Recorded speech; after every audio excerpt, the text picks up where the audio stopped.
j'appelle maintenant à commencer cette première table ronde. On va poser les enjeux, qu'est-ce que les ports français peuvent mettre en place pour se développer et être plus compétitifs. De toute manière, les questions vont être récurrentes, c'est évident, puisque c'est la thématique du jour. Pour cela, j'appelle d'abord Paul Touré, directeur de l'Institut supérieur d'économie maritime de Nantes-Saint-Nazaire, à venir me rejoindre avec son ordinateur. Bonjour, monsieur. Bonjour, avec mes notes informatiques. Alors, je relis ma première question. Limite, j'ai un peu honte quand je la lis maintenant. C'est juste pour rappeler les fondamentaux. Qu'est-ce qu'un port? D'abord, je remercie de m'avoir invité, l'ISEMA. Vous savez que l'ISEMA, on se met un observatoire de l'économie maritime et portuaire. Puis traditionnellement, on avait un peu d'avance parce qu'on pensait peu ou on faisait peu de choses sur l'économie portuaire et le développement ces dernières années. Et donc, on était souvent mis en avant. Et je dois avouer que cette année, on est plutôt en recul. On est sur un tsunami analytique, à la fois avec les quatre rapports parlementaires, avec le travail de TDIE. On sort aussi des projets portuaires dans chacun des ports. Donc on peut dire qu'on phosphore vraiment d'une manière très intense dans les ports et autour des ports à tous les niveaux. Alors, le rôle de l'ISEMA, après, je me gratte un peu la tête et je me dis, peut-être c'est à répondre à ces questions basiques en essayant de donner justement un peu de philosophie portuaire. Alors vous légitimez ma première question. Voilà, je légitime. Et en fait, c'est parce que notre travail, c'est de faire du benchmark, de l'analyse, de se confronter de temps en temps au marché et de répondre à pas mal de choses. Alors, qu'est-ce qu'un port? D'abord, un port, on est tous d'accord, c'est une interface entre la terre et la mer et c'est un écosystème économique. Mais je dois rappeler aussi, ce n'est pas une infrastructure en mal de gouvernance, ce n'est pas un objet économique hors sol et ce n'est pas ni l'avant-garde ni l'arrière-garde du mouvement social français. Donc ça veut dire que le port, il faut le ramener à ce qu'il est, c'est-à-dire un objet économique confronté à des problématiques spatiales pour faire le mouvement des marchandises et éventuellement des passagers.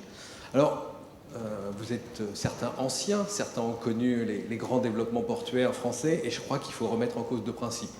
Il faut remettre en cause le premier qui était le port de transit rapide. Vous savez comment on a construit Le Havre pour la région parisienne, mais quelque part aussi Marseille pour le centre-est de la France. Donc on sorte un petit peu de cette perspective, c'est un quai sur une évidence portuaire pour les armateurs et une évidence de marché pour les chargeurs. Vite, la marchandise arrive, elle repart, etc. Et à la rigueur, on se contente de faire du quai. Et comme vous savez que ce sont les ingénieurs des ponts qui ont construit les ports pendant des années, du quai, on y a été franchement, et je parlerai du quai, mais on peut parler du grand canal, par exemple du Havre, qui n'est pas un quai, mais quand même un ouvrage massif d'ingénierie humaine qui mérite quand même le coup d'œil et montrer un peu la surstructuration portuaire française. Et puis, le port, ça ne doit plus être peut-être une plateforme industrielle massive. Encore une fois, les grands choix des années 60, le transfert vers les ZIP et d'une partie de l'industrie intérieure. Ça veut dire qu'il faut penser nouveau, et vous allez comprendre pourquoi il faut penser nouveau. Parce qu'aujourd'hui, les choses ont changé. Les choses ont changé parce que les ports sont une interface entre le monde global et les marchés intérieurs. Donc l'idée, ce n'est pas la rapidité, c'est plutôt servir une économie qui a tendance à être vers l'extérieur. Moi, quand j'étais petit, les raquettes de tennis, elles venaient d'Autriche, les skis de Suisse, les gommes d'Allemagne, etc. Aujourd'hui, tout vient de l'étranger. Donc on n'a plus besoin d'une logique intérieure, mais plutôt une logique globale tournée vers l'intérieur. Donc les ports sont un centre de valorisation non plus de la transformation, d'où le déclin des phases industrielles, et plutôt la logistique. Donc on est un peu obligé d'inverser notre schéma. Le port ne peut plus être un espace industriel pur, et on le voit avec la destruction d'une partie de l'industrie à l'échelle européenne. Je vous renvoie sur les débats britanniques sur leur grande aciérie. Et ça doit devenir véritablement une interface logistique.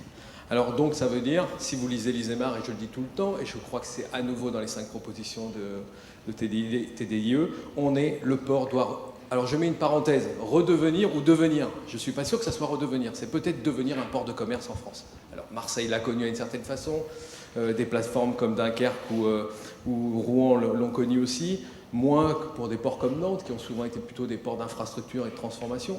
Les ports français doivent devenir des ports de commerce. Ça veut dire au service de la marchandise, au service du navire, dans une véritable dynamique, notamment en fixant pas mal de choses. Alors après, on peut mettre toutes les litotes qui vont derrière, compétitifs, attractifs, fiables, concurrentiels, etc.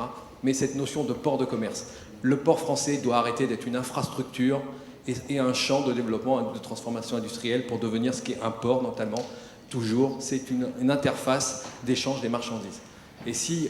Arnaud l'a dit avant moi, si on a destruction des raffineries, il y aura toujours de l'essence. Mais aujourd'hui, importer de l'essence, la stocker, l'échanger, à l'échelle des ports français, c'est un combat concurrentiel et commercial.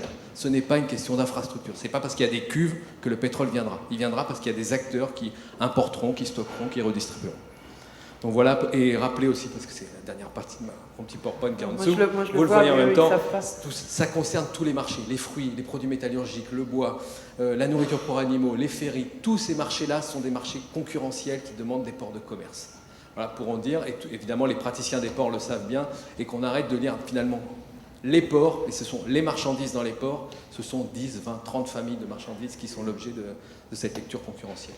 Donc au travers de tout ce que vous dites là, pourquoi en faire un enjeu de la politique nationale de premier plan? Alors c'est bien la question. Est-ce que alors, je viens de vous dire, tout ça, ce sont finalement des affaires de boutiquiers, de savoir si on aura une nourriture pour animaux par Lorient, Gand ou Nantes, savoir si le bois ou la pâte à papier.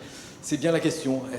Quel est le niveau de débat? Aujourd'hui, on s'est beaucoup mobilisé effectivement dans ces rapports parlementaires, dans cette action d'un think tank, mais on est beaucoup à réfléchir. On sait bien que c'est stratégique, la question portuaire, et d'un autre côté, je vous renvoie à de la quincaillerie économique. Alors, c'est bien là où il faut arriver à comment faire des politiques publiques qui sont dynamiques, qui portent de l'infrastructure, qui portent de la desserte, et quelque part arriver à faire du marché. C'est bien ça un des enjeux français. Et notre tendance depuis Colbert, c'est plutôt de faire du dirigisme économique et pas faire des boutiquiers. Et souvent, quand on a fait le boutiquier, on peut revenir dans l'histoire de l'économie française, des fois ça tourne mal. Et puis les grands choix industriels, je ne vous renvoie pas sur ce qui est en train de devenir Areva, ou d'autres, on voit bien qu'ensuite les grandes stratégies industrielles, on se prend les pieds dedans. Donc c'est pour ça qu'en étant très pragmatique, on a les ports qu'on mérite. On a ce vieux concept du verre à moitié rempli. Alors il est à moitié vide, il est à moitié rempli. Ça fait 150 ans qu'on se plaint. Si vous lisez une note des documents de l'ISEMA, vous verrez qu'on peut trouver des plaintes dans le monde portuaire français en 1860. Vous plaignez déjà il y a 150 ans. On parlait de la concurrence d'Anvers quand on était dans le Nord. On n'était pas content que Nantes ne soit pas le port de la Suisse. On disait que Marseille, etc.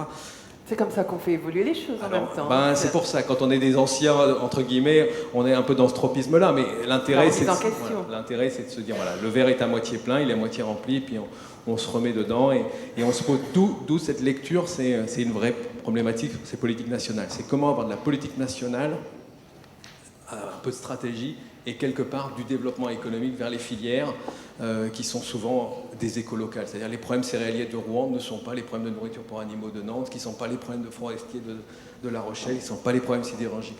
Donc toute cette question qu'il peut y avoir, et puis comme je l'ai marqué, je le sors souvent, et c'est la dernière phrase qui est en bas, évitons la bureaucratie participative. Alors vous savez ce que c'est la bureaucratie participative? C'est étaler au maximum de personnes, ou d'entités, ou d'institutions, les problèmes qui n'en concernent que quelques-uns.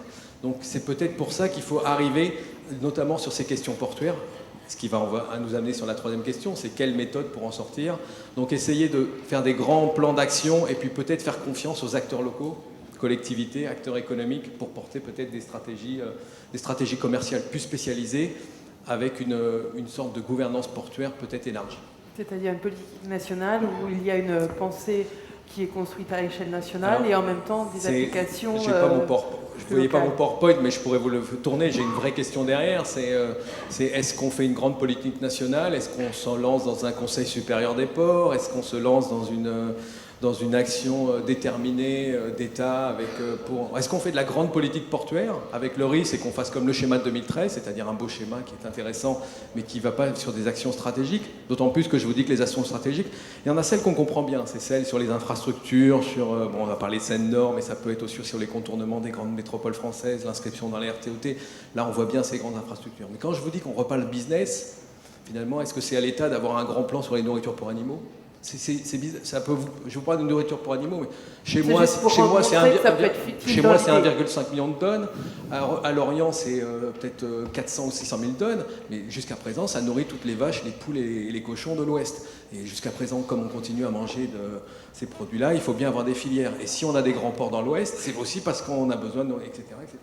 Donc c'est des détails, mais tous les praticiens savent bien qu'il faut rentrer dans le cœur des business.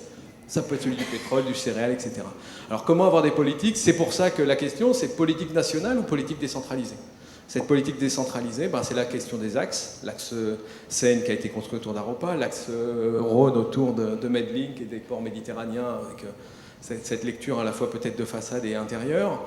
Moi, je prône l'axe Loire. Alors, qu'est-ce que c'est que l'axe Loire? C'est vrai que quand on est comme un arrière-pays, Rouen, Orléans, Tours et puis Bourges, c'est pas évident de concevoir un axe pénétrant métropolitain, supra-métropolitain dynamique. D'autant plus que La Rochelle et Bordeaux ont leur propre dynamique. Alors, quel va être l'axe pour le sud-ouest, le grand ouest français? C'est pas évident.